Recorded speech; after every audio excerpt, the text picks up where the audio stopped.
హర నమ పార్వతీపతయే హర హర మహాదేవ శంభో శంకర.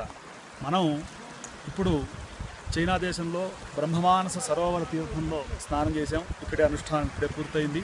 అక్కడ కనపడుతుంటే చూస్తుంటే శివలింగాకృతిలో పరమేశ్వరుడు శ్రీచక్రాకృతిగా దర్శనమిస్తుంది.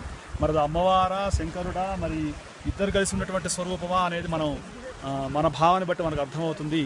ఇది మన జన్మజన్మల యొక్క అదృష్టం, మన యొక్క పుణ్యం, పూర్వజన్మ పుణ్యం అనుగ్రహం చేత, పెద్దల యొక్క గురువుల యొక్క అందరి యొక్క అనుగ్రహం చేత ఇవాళ ఈ బ్రహ్మమానస సరస్సులో స్నానం చేయడం జరిగింది.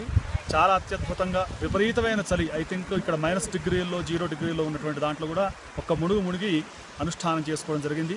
ఇది అనేక జన్మల పుణ్యఫలంగా నేను భావిస్తున్నాను.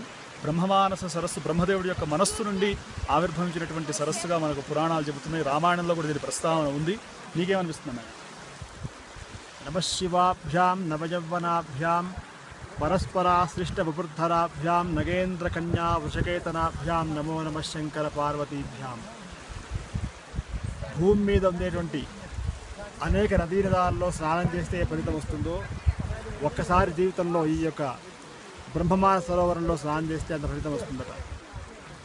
ఇంకంతేకాకుండా నదీనాం సాగరోగతి అన్నట్టుగా ఇది సముద్ర విశేషంగా మనం చూస్తున్నాం. ఇక్కడ ఇది మామూలు సరోవరాల్లో కాకుండా నిత్యం కూడా అలలు సముద్రంలో ఎలా వస్తాయో అలా వస్తున్నాయి అలలు. చక్కటి ఈ యొక్క సరోవరంలో మామూలుగా అలలు రావు, తరంగాలు రావు.